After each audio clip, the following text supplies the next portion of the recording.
Eric, je vais vous mettre en spotlight pour que tout le monde vous voit bien. Entendu.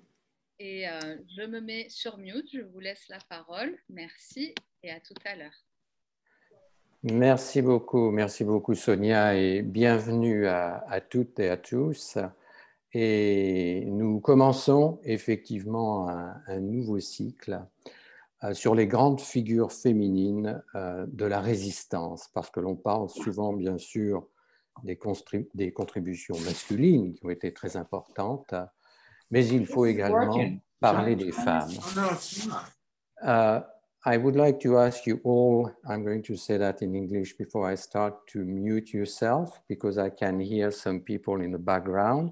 Donc, si je peux gentiment vous demander de fermer votre micro et nous pourrons parler ensuite après la présentation qui va durer environ 50 minutes. Donc, nous allons commencer. Alors, Lucie Aubrac, voit le jour à Paris le 29 juin 1912. Monsieur Bernard, son père, s'appelle Louis. Il est né dans une famille modeste de cultivateurs bourguignons. Quant à sa mère, Louise Vincent, elle aussi bourguignonne, elle grandit dans une famille pauvre qui vit difficilement de la viticulture.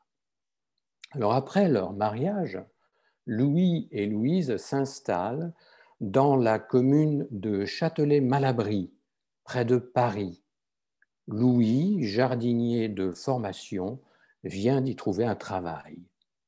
Il est employé de la société Villemorin, spécialisée dans la production de graines pour fleurs et légumes. Et c'est donc à Paris que naît Lucie. Peu après sa naissance, ses parents louent et gèrent un petit bistrot. Mais en 1913, suite à des problèmes de santé passagers, Louis n'est plus à même de s'occuper du bistrot. Il s'installe alors avec sa femme en Seine-Saint-Denis. Ils vont désormais travailler tous deux comme employés dans une blanchisserie. Et en 1913, ils ont une seconde fille, Jeanne, la seule sœur de Lucie.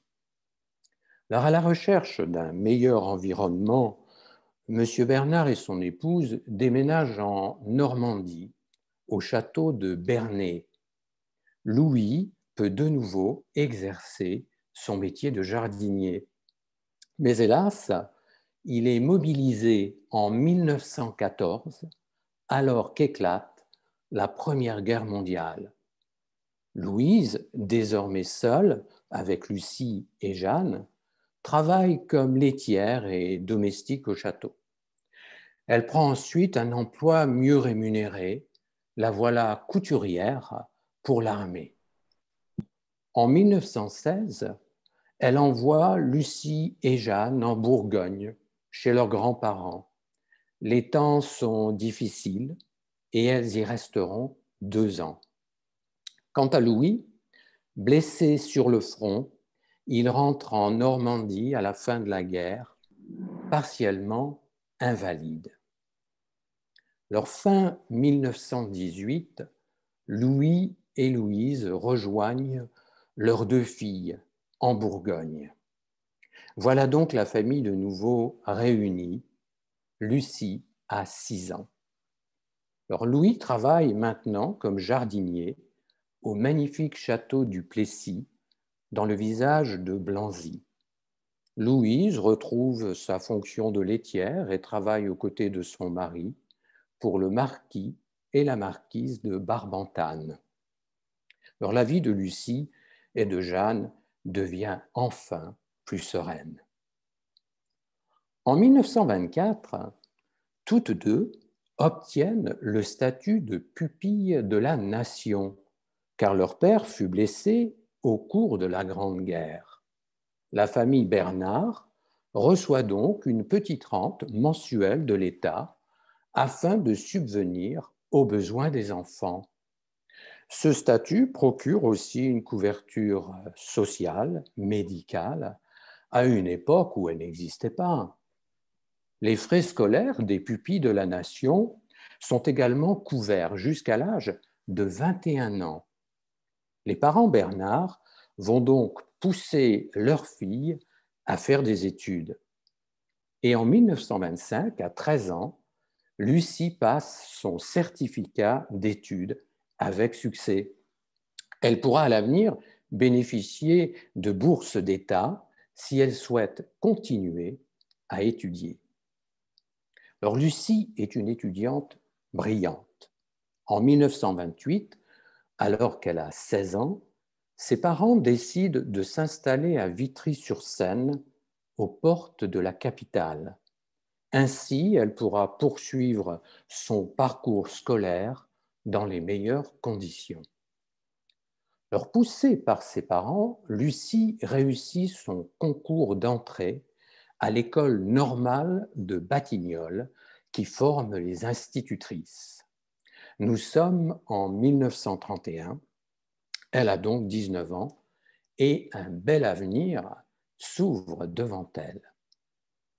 Mais, à la surprise générale, Lucie décide de ne pas entrer à l'école normale. Elle déclare: l'idée d'être interne et empêchée de circuler m'était insupportable. Et elle compare l'école normale à un couvent laïque. Alors monsieur et madame Bernard sont sidérés et ne comprennent pas le choix de leur fille. Une période de grande tension s'ensuit. Lucie doit maintenant vivre seule dans une petite mansarde du quartier latin. Désormais, elle doit subvenir à ses propres besoins matériels. Alors, à compter de ce renoncement à l'école normale d'institutrice, Lucie va donc vivre une vie pauvre, mais indépendante. Alors, il faut survivre et voilà qu'elle fait la plonge dans un restaurant. Cependant, ses ambitions sont toujours vivaces.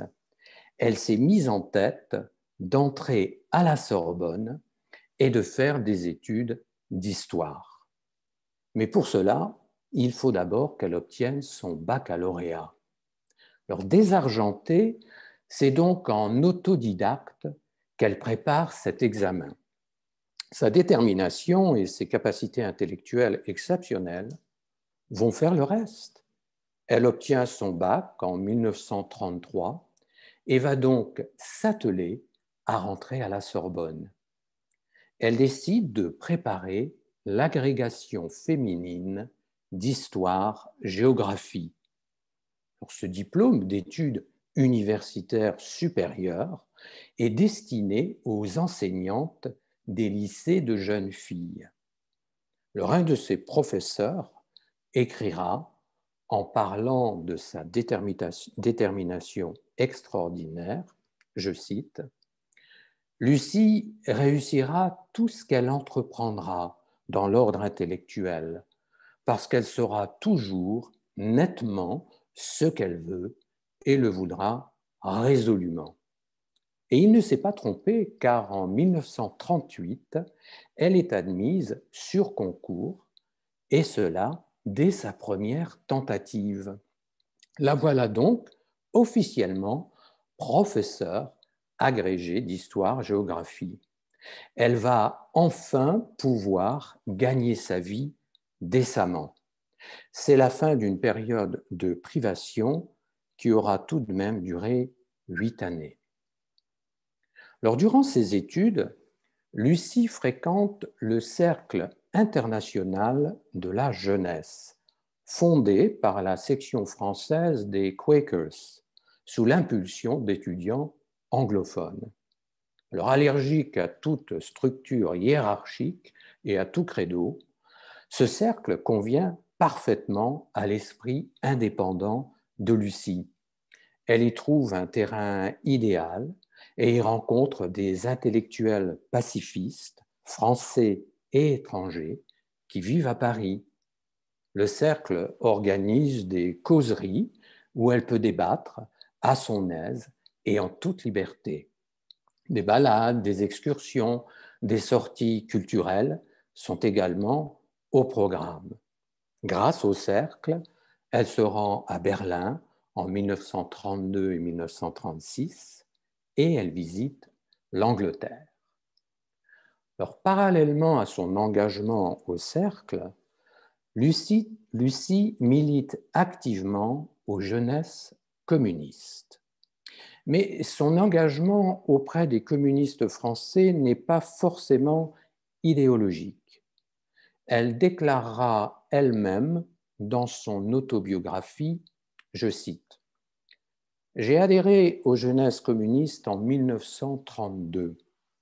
Mes contacts avec les Quakers m'avaient donné de premières idées pacifistes, mais les difficultés matérielles que j'ai connues m'ont fait adapter mon pacifisme à des idées plus combatives et j'ai adhéré aux jeunesses communistes sans savoir rien de plus sur le parti que son côté alors anti-militariste. » Alors, dès les années 30, le Parti communiste est admiratif des qualités de Lucie. Dans une note interne, on peut lire « Le seul moment où il y avait eu une jeunesse communiste digne de ce nom dans le 13e arrondissement de Paris, c'était celui où Lucie Bernard en avait tenu les rênes en sa qualité de secrétaire. Et il est vrai que courageuse et bonne oratrice, Lucie se rend très vite indispensable. Alors, femme de réseau, Lucie rejoint aussi l'Union fédérale des étudiants de la Sorbonne, un groupe à tendance communiste également. En 1935, Raymond Guyot, dirigeant du parti, aurait offert à Lucie de suivre l'école des cadres de Moscou, dite école Lénine. C'est là que se forme l'élite intellectuelle communiste internationale entre 1926 et 1938. Mais Lucie va refuser et montre là les limites de son engagement politique. Elle souhaite rester une femme libre de ses pensées et ne pas répondre aux ordres d'une hiérarchie, quelle qu'elle soit. Alors, grâce à l'Union fédérale des étudiants de la Sorbonne, Lucie collabore à un mensuel, le journal L'Avant-Garde ouvrière et communiste. Alors, dans les années 30, une véritable casse-cou, elle part vendre seule ce journal à la volée dans le quartier latin. Alors, il faut normalement être en groupe afin de déjouer les attaques des groupes d'étudiants d'extrême droite. Mais Lucie n'a pas peur. Elle n'hésite d'ailleurs pas à se battre physiquement dans le quartier de la Sorbonne et donne à l'occasion du coup de poing. Alors, en 1936, cela va marquer l'arrivée au pouvoir du Front populaire grâce à une coalition des partis de gauche. Lucie et ses amis sont enthousiastes. Désormais, son esprit politique s'affirme. Elle rencontre le radical socialiste Jean Zay, nouveau ministre de l'Éducation nationale et descendant d'une vieille famille juive de Metz en Lorraine. Elle participe d'ailleurs à sa campagne électorale victorieuse en 1936. Alors, comme nous l'avons vu, Lucie est désormais professeure agrégée depuis 1938. La voilà nommée à Strasbourg, en Alsace. Et c'est là qu'elle rencontre Raymond Samuel, son futur époux. Raymond est un jeune officier français de 24 ans qui effectue son service militaire à Strasbourg comme ingénieur des ponts et chaussées. Il est issu d'une famille de juifs alsaciens qui avaient opté pour la France en 1871. En effet, l'Alsace-Moselle était devenue allemande suite à la défaite de Napoléon III contre la Prusse. À la même époque, 1939-1938, Lucie obtient la bourse David Weill. C'est une bourse prestigieuse qui doit lui permettre de partir pour un an aux États-Unis afin de préparer une thèse sur la colonisation des montagnes rocheuses du Sud. Alors Lucie prévoit d'embarquer pour New York en septembre 1939. Mais hélas, ses projets sont contrariés. Le 3 septembre, la guerre est déclarée contre l'Allemagne et elle doit renoncer à son voyage. Le 14 décembre 1939, toujours en France, elle épouse Raymond en Bourgogne, à Dijon. Elle a 2 ans de plus que lui et elle va déclarer avec humour « J'ai décidé d'épouser un homme plus jeune pour être sûr de ne pas lui survivre. » Alors, le 23 août 1939, l'Allemagne et la Russie signent un traité de non-agression, c'est le pacte germano-soviétique. En clair, il s'agit d'un engagement de neutralité en cas de conflit de ces deux nations avec d'autres puissances occidentales. Ce pacte contient également un protocole secret qui délimite les sphères d'influence des deux pays. Staline déclare « Je sais combien la nation allemande aime son Führer. En conséquence, je bois à sa santé. » Alors, le socialiste et Premier ministre français, Léon Blum, exprime sa stupeur. Et c'est ainsi qu'une semaine après cet accord, l'Allemagne nazie envahit la Pologne sans que l'Union soviétique n'intervienne. Le 3 septembre 1939, l'Angleterre et la France déclarent la guerre à l'Allemagne. Quant à la direction du Parti communiste français, elle s'aligne sur la neutralité soviétique. Le parti défend coûte que coûte l'idée de paix entre Moscou et Berlin. Le parti déclare « L'Union soviétique apporte une inappréciable contribution à la sauvegarde de la paix. Nous saluons le pacte avec joie. » Alors pour Lucie, c'est l'incompréhension qui domine, car on le sait bien, le pacte de non-agression germano-soviétique sera l'un des éléments déclencheurs de la Seconde Guerre mondiale. En effet, il laisse le champ libre à Hitler. Édouard Daladier, le président français qui dirige un gouvernement radical socialiste de centre-gauche, dissout et interdit le Parti communiste français. Dès lors, les communistes vont faire clandestinement campagne contre la guerre. En février 1940, le parti émet un tract qui ne laisse aucune place à l'ambiguïté. Il déclare, je cite, « Par tous les moyens appropriés, en mettant en œuvre toute ressource d'intelligence, empêchez, retardez, rendez inutilisables toutes les fabrications de guerre françaises. » Et ainsi, les sabotages de militants communistes se multiplient contre les usines françaises d'armement. Lors de septembre 1939 à mai 1940, l'Europe de l'Ouest se trouve plongée dans une période que l'on nomme la drôle de guerre. Raymond est pour sa part affecté à la ligne Maginot sur le front Est. Alors que les conflits se multiplient, rien ne se passe véritablement, hormis quelques escarmouches à la frontière lorraine, aux abords de la Sarre. Mais la drôle de guerre va prendre fin le 10 mai 1940.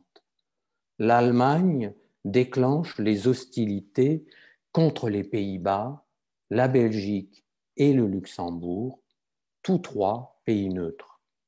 On connaît la suite. Le 14 juin, la Wehrmacht entre à Paris, la France s'est effondrée.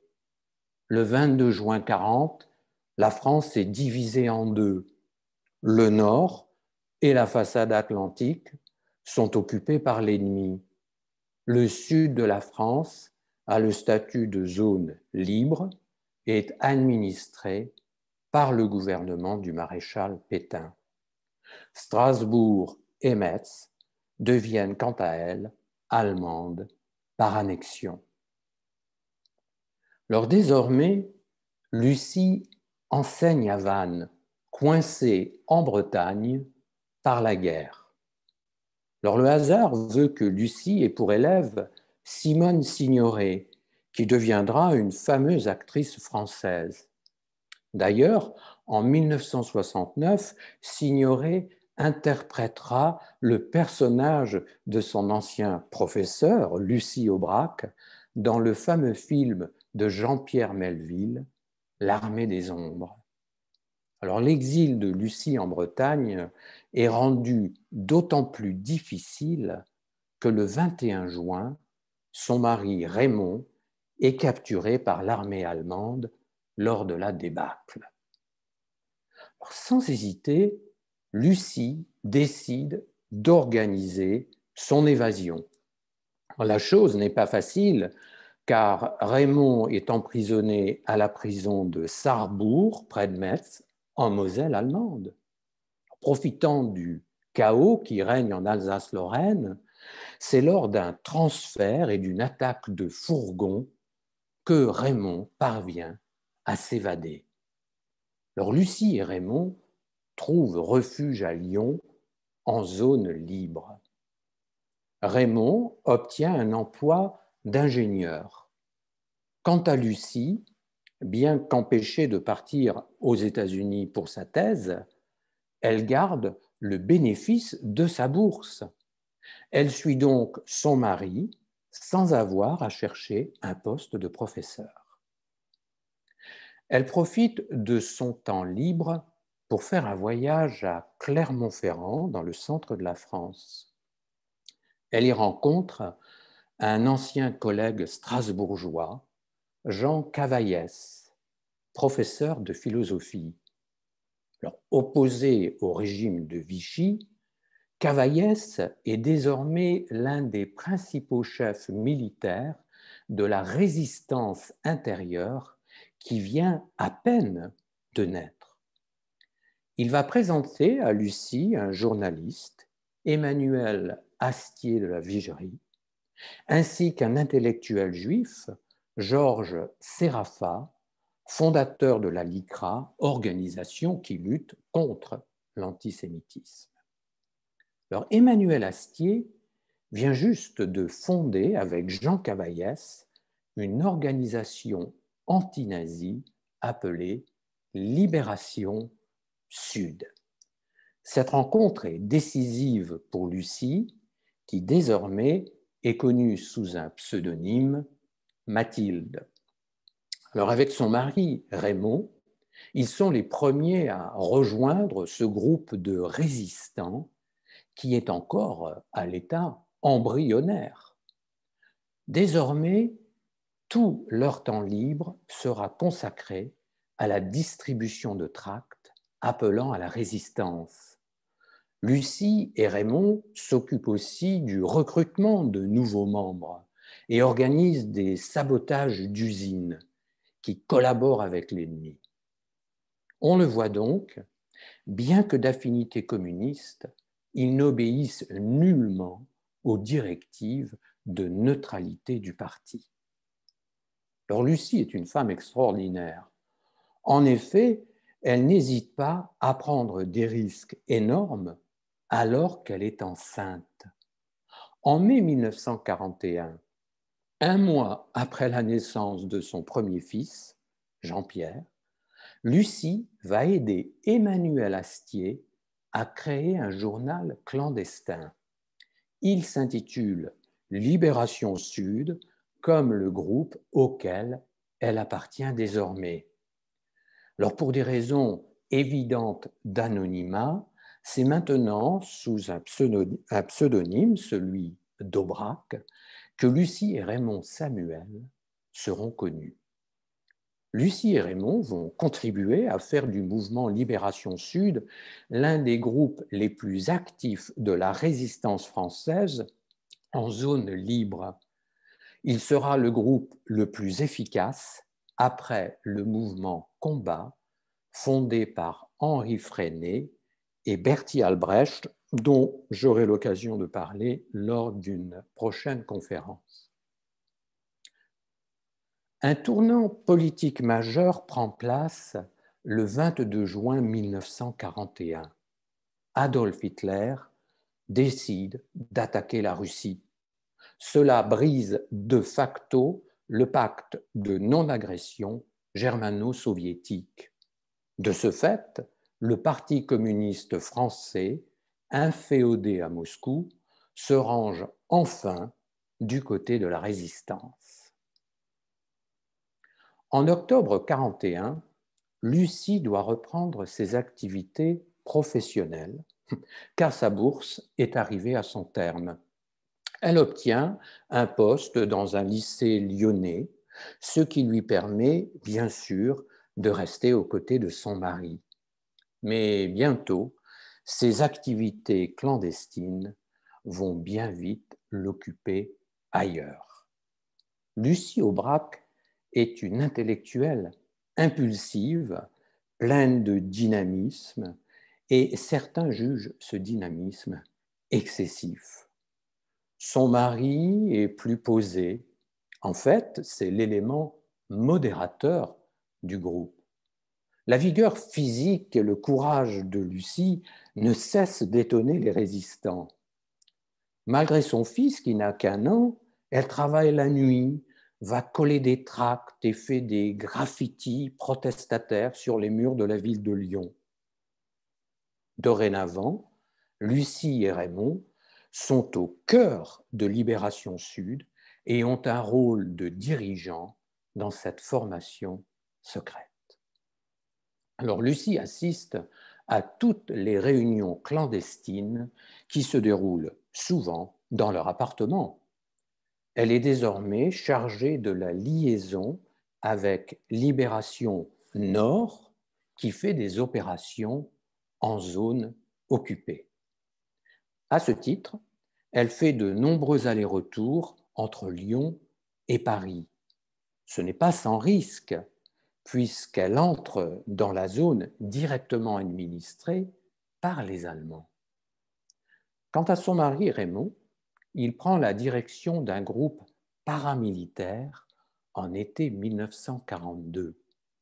Il dirige ainsi le groupe des corps francs, sorte de commando qui est en fait le bras armé de Libération Sud.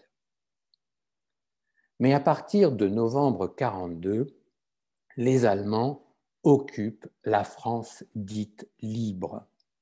Maintenant, ils sont présents à Lyon et les choses se compliquent.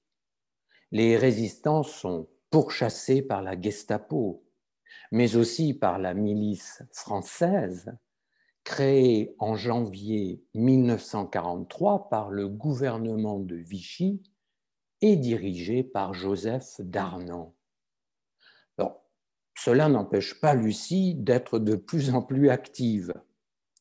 Officiellement titulaire d'un poste d'enseignante, elle parvient à obtenir un congé maladie de janvier à juin 1943.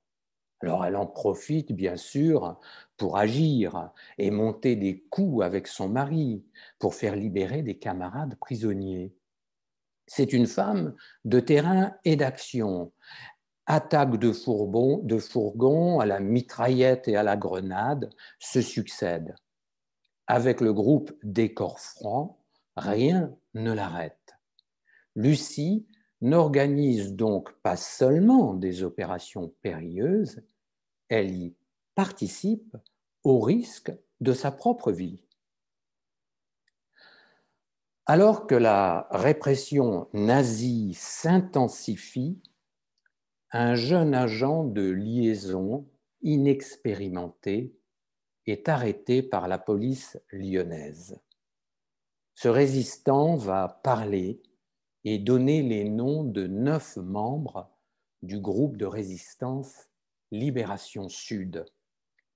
Et c'est ainsi que Raymond Aubrac est arrêté alors qu'il utilise le pseudonyme à l'époque de François Vallée. Alors Lucie n'a de cesse de vouloir le faire libérer. Elle va donc faire pression sur le groupe des corps francs afin d'organiser l'évasion de son mari. Mais tous ne l'entendent pas de cette oreille. On reproche à Lucie son aveuglement, son zèle à vouloir organiser sans délai une opération très risquée au détriment d'autres interventions. Alors dépitée, ne pouvant obtenir le soutien des corps francs, Lucie tente un coup de poker. Faisant preuve d'un courage inouï, elle a l'audace d'aller voir le procureur français en charge du dossier de Raymond. Elle se fait passer pour une envoyée de Charles de Gaulle, rien que ça, et menace de mort le procureur si Raymond n'est pas libéré. Alors l'époque est incertaine. Les Allemands commencent à subir des revers. Certains vichistes doutent. Et ça marche. Le procureur français cède et Raymond est libéré le 11 mai 1943. Alors Lucie et Raymond décident alors de prendre un repos bien mérité. Ils partent pendant quelques jours sur la Côte d'Azur afin de se reposer. Puis ils remontent bien vite sur Lyon. Le 21 juin, Raymond reprend ses activités clandestines. Il se rend dans le village de Calioure, où il va rencontrer secrètement Jean Moulin, chef de la résistance française. Rendez-vous est pris dans l'arrière-salle d'un cabinet médical pour y discuter d'actions à venir. Mais hélas, Raymond se fait piéger en compagnie de Jean Moulin. Le voilà entre les mains de la Gestapo. Là encore, quelqu'un a parlé et les a trahis. Cette fois, Lucie sombre dans le désespoir et tombe malade, reste dans un état d'extrême faiblesse pendant une dizaine de jours, d'autant qu'elle est de nouveau enceinte. Mais elle finit par reprendre le dessus. Elle envoie son fils Jean-Pierre à la campagne et prépare une fois encore l'évasion de son mari. Raymond est cette fois détenu dans la prison de Montluc, à Lyon. Alors de nouveau, Lucie va faire preuve d'une bravoure extraordinaire. Elle se rend chez le chef de la Gestapo, Klaus Barbie. Autant dire qu'elle se jette dans la gueule du loup. Avec un sang-froid invraisemblable, elle prétend s'appeler Guylaine de Barbentane et être fiancée à Raymond. Étant enceinte, ce qui est vrai, d'une famille d'aristocrates, ce qui est faux, elle supplie Klaus Barbie d'autoriser leur mariage afin qu'elle puisse préserver son honneur.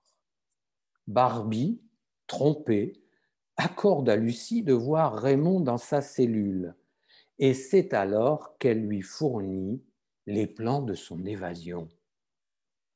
Et c'est lors d'un transfèrement de 14 prisonniers que Lucie attaque avec un groupe des corps francs le camion allemand. Elle dirige un commando de 12 hommes aguerris qui n'ont aucun état d'âme à répondre aux ordres d'une femme. 6 Allemands sont tués et tous les résistants sont libérés, dont Raymond. À la même époque, Lucie va organiser l'évasion de 4 autres résistants, dont Robert Kahn, dirigeant des mouvements unis de la résistance de la région Loire. Kahn a été blessé à la jambe lors d'une arrestation et il est hospitalisé à l'hôpital de Saint-Étienne. Alors, grâce à de faux papiers, Lucie va se faire passer pour un médecin, le temps de prendre contact avec Robert Kahn. Avec un groupe de résistants déguisés en faux gestapistes, elle parvient à exfiltrer dans une ambulance 4 prisonniers, dont Kahn. Alors hélas, Robert Kahn sera repris plus tard par les Allemands. Klaus Barbie le fera exécuter le 17 août 1944 avec 109 autres résistants juifs. Alors après ces dernières actions et coups d'éclat, Lucie et Raymond doivent se cacher. Ils sont activement recherchés par la Gestapo et la police de Vichy, qui connaissent maintenant leur identité réelle. De plus, comme je l'ai dit, Lucie est enceinte. Elle va donc vivre avec son mari une période très difficile, passant dans le maquis de refuge en refuge. Fort heureusement, le 8 février 1944, tous deux parviennent à rejoindre Londres clandestinement avec leur fils. 4 jours plus tard, leur fille, Catherine, naît dans la capitale anglaise. Le général de Gaulle devient le parrain de Catherine lors du baptême. Lorsque Lucie arrive à Londres, sa légende la précède. Les journaux britanniques publient de nombreuses photos de cette héroïne française. Elle devient soudainement le symbole de la résistance et un phénomène médiatique. Alors à son arrivée à Londres, Lucie est désignée pour siéger à l'Assemblée provisoire d'Alger. Alors c'est un poste à haute responsabilité car cette assemblée représente les mouvements résistants ainsi que les partis politiques français engagés dans la guerre auprès des Alliés. Cette nomination est d'autant plus symbolique qu'à l'époque, je vous le rappelle, les femmes n'avaient pas encore le droit de vote en France. Cela montre donc l'extraordinaire aura de Lucie. Mais hélas, Lucie vient juste d'accoucher. Il est jugé trop risqué pour sa santé et pour sa fille de les transférer à Alger. C'est donc Raymond, son mari, qui va siéger à sa place pour représenter le groupe Libération Sud. C'est à cette époque que tous deux décident de garder leur nom de guerre qui avait forgé leur nouvelle identité. Lucie et Raymond Samuel deviennent Lucie et Raymond Aubrac pour le restant de leur vie et pour l'histoire. Alors Lucie reste donc en Angleterre alors que Raymond part pour l'Algérie. À Londres, elle rencontre Maurice Schumann, qui a un écho considérable et que l'on surnomme la voix de la France. Ce journaliste et homme politique produit une émission en français sur Radio Londres. Elle s'appelle Honneur et Patrie. Le 24 mars 1944, depuis Londres, Schumann va alors consacrer à Lucie Aubrac une émission radiophonique spéciale qui va la faire connaître à toute la France. Voilà donc que Lucie, cette combattante de l'intérieur, sort de l'ombre. Très vite, elle intègre la direction de la propagande de Radio Londres, direction qui décide des orientations et des stratégies destinées à influencer les opinions en France. Le 5 avril 1944, elle prend d'ailleurs elle-même la parole sur les ondes de la BBC. C'est une excellente oratrice, elle s'exprime avec une grande aisance. Elle exhorte notamment les femmes françaises au combat. En juillet 1944, Lucie se fait confier par Astier une mission d'importance à Paris.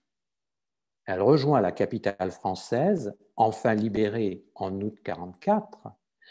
Désormais, elle doit diriger une mission de coordination de tous les mouvements de résistance français. Elle laisse ainsi ses enfants à Londres et va siéger à l'Assemblée consultative qui a quitté Alger pour Paris cette fois. Alors, pendant cette période, elle ne revoit que rarement Raymond, qui se trouve à Marseille. En tant que commissaire général de la République, Raymond représente l'autorité de l'État français dans le sud de la France. Alors, une petite anecdote, le 15 septembre, Lucie se rend à Marseille où le général de Gaulle effectue une visite officielle. Elle change alors l'étiquette qui régit de telles visites. Ainsi, elle installe aux places d'honneur des résistants devant les militaires, devant notables et hommes politiques venus rencontrer le général. Alors De Gaulle, tout pétri de hiérarchie et de protocole, n'apprécie pas cette initiative. Fin 1944, on pourrait penser que Lucie va enfin prendre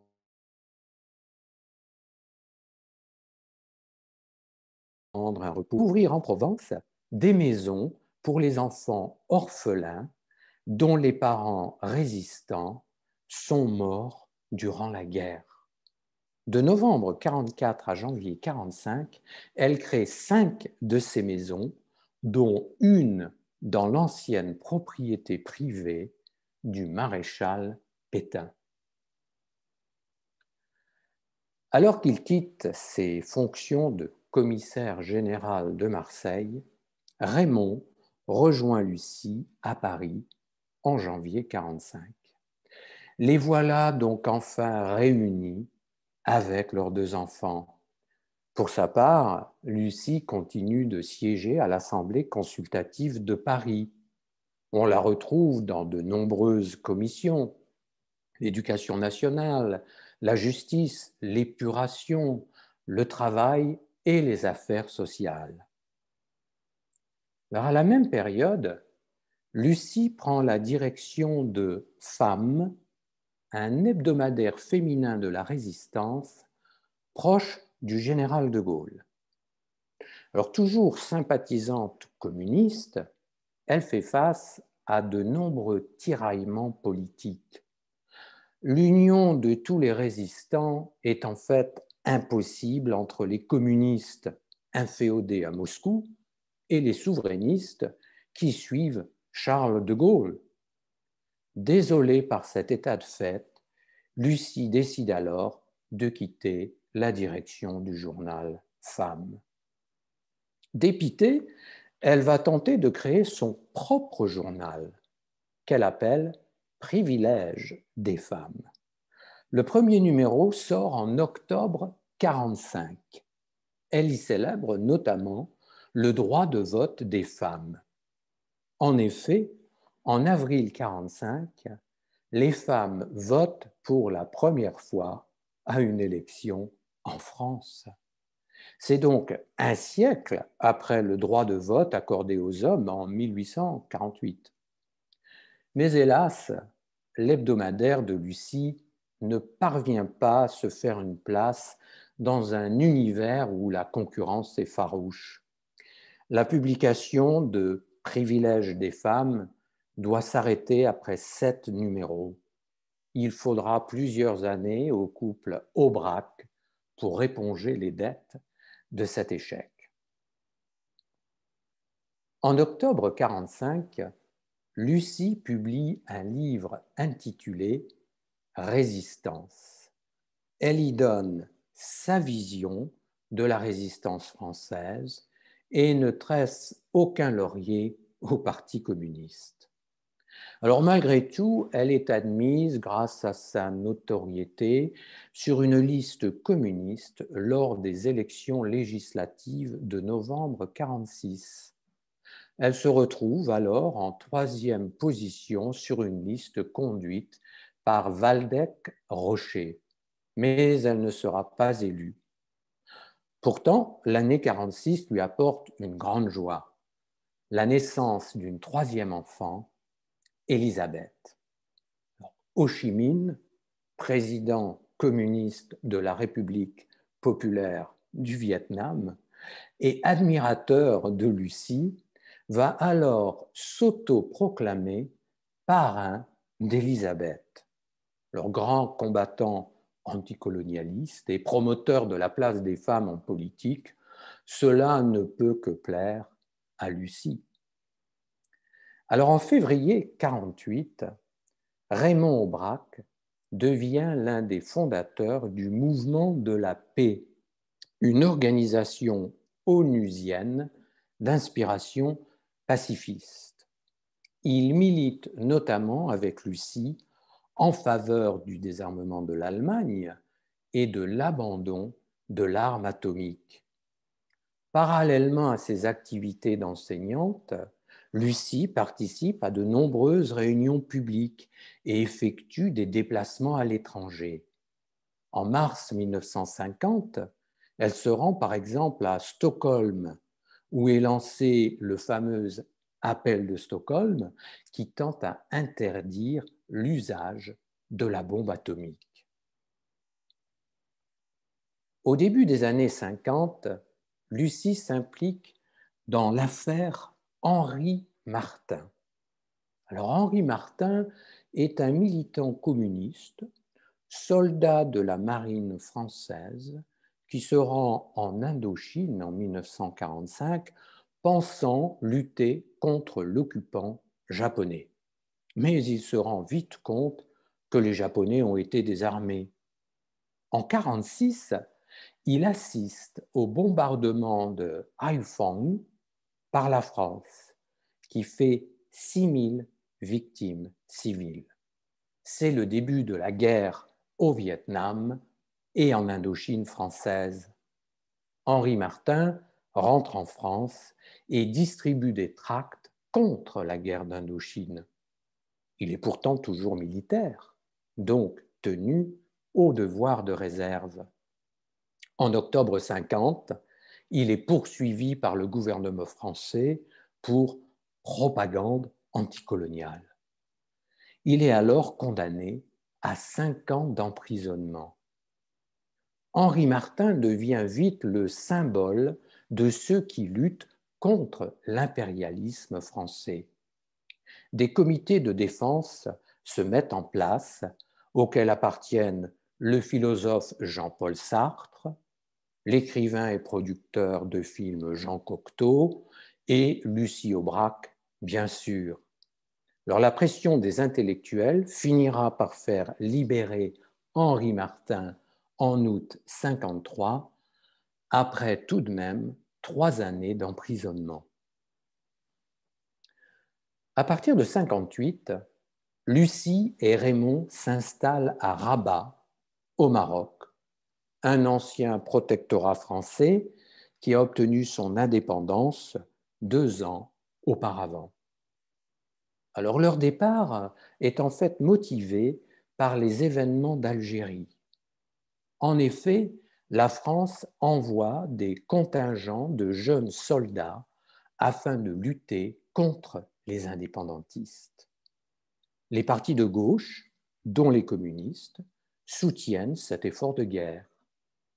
Le socialiste François Mitterrand déclare à l'époque « L'Algérie, c'est la France, donc la seule négociation, c'est la guerre ». Lucie et Raymond sont en désaccord avec la politique des partis de gauche français. Parallèlement, en pleine guerre froide, c'est l'époque des désillusions du rêve communiste. Le couple Aubrac se sent orphelin de l'idéal de justice sociale et de l'humanisme pour lesquels il s'était toujours battu. Raymond Aubrac le dit lui-même, je cite, « Les démocraties populaires, au contact desquelles j'avais travaillé presque 10 ans, ne parvenaient manifestement pas à créer les conditions d'une vie harmonieuse. Il fallait partir. Lucie et moi en étions convaincus. » Alors, désenchanté à l'ouest comme à l'est, le couple Aubrac décide donc de s'expatrier. Lucie déclare « Vivre au Maroc était une manière de marquer ma solidarité avec les peuples colonisés par la France. » Désormais, Lucie enseigne dans un lycée de Rabat. Raymond travaille pour la FAO comme conseiller technique auprès du gouvernement marocain. En 1964, Raymond est nommé à Rome, où se situe le siège international de la FAO.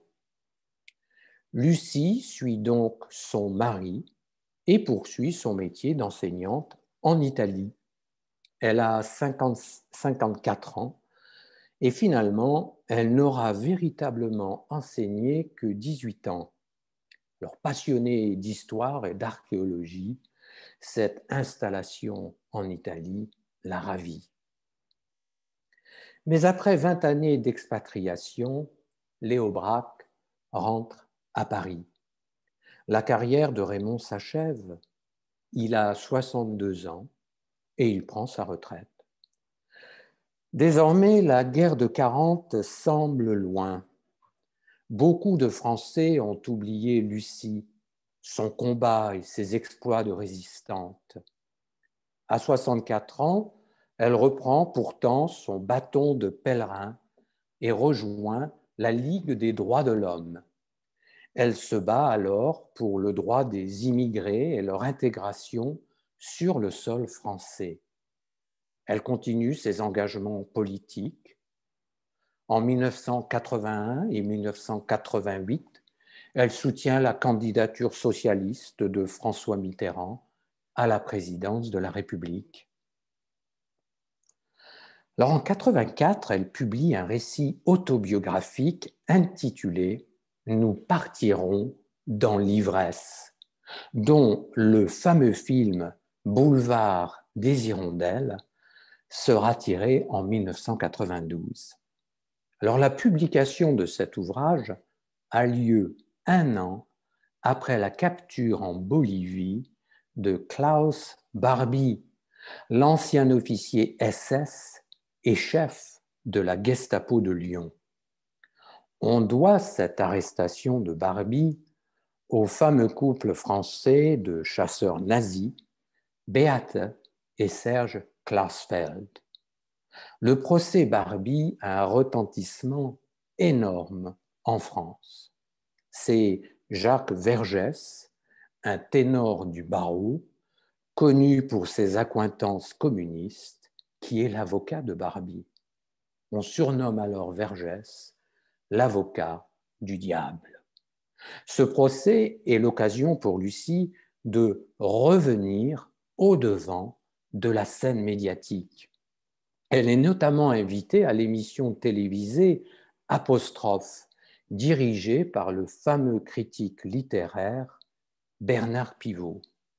Suite à ce retour fracassant, la France redécouvre Lucie. Passeuse de mémoire, la voilà invitée sur de nombreux plateaux télévisés. Puis elle entreprend de parcourir écoles, collèges et universités françaises afin de témoigner de la guerre. Alors, en 1991, Klaus Barbie meurt d'un cancer en prison. Il laisse derrière lui des écrits empoisonnés, connus sous le nom « Le Testament de Barbie ». Alors, utilisant la calomnie, il accuse notamment Raymond Aubrac d'avoir été à l'origine de l'arrestation du chef de la résistance française, Jean Moulin. Ce dernier était mort en 1943, tabassé par des soldats allemands dans un wagon de 3e classe près de la gare de Metz, en Moselle annexée à l'époque. Alors un journaliste, Gérard Chauvy, revient sur les thèses de Klaus Barbie dans un ouvrage intitulé « Aubrac, Lyon, 1943 ». Alors Chauvy ne valide pas les accusations de Barbie contre Raymond Aubrac, mais il laisse cependant planer un certain doute. Une commission d'experts se réunit alors sous l'égide du journal Libération. Le journaliste Chauvy est condamné pour diffamation. Inutile de dire que cette lamentable affaire va grandement blesser le couple Aubrac. Mais cela n'entame pas la détermination politique de Lucie.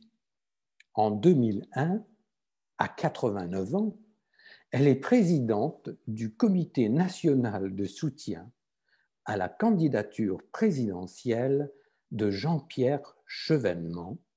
C'est un souverainiste de gauche qui obtiendra 5,3% des voix lors du premier tour. Alors elle continue à s'adresser aux jeunes générations en leur disant que, je cite, « le verbe résister se conjugue toujours au présent » et elle les enjoint à défendre le socle des conquêtes sociales de la libération. Leur témoigner et parler à la jeunesse, voilà son dernier combat. Lucie décède le 14 mars 2007 à l'âge de 94 ans, 5 années avant son mari. Ses obsèques ont lieu aux Invalides, avec les honneurs militaires, en présence de Jacques Chirac, président de la République. Alors, en conclusion, que retenir de Lucie Aubrac et quelle est l'essence de son message de liberté? Alors, je crois personnellement que ce qu'il y a de remarquable chez elle, c'est en fait sa modestie. Lorsqu'elle s'adresse aux étudiants, elle efface l'aspect exceptionnel de ce que les résistants de la première heure ont accompli.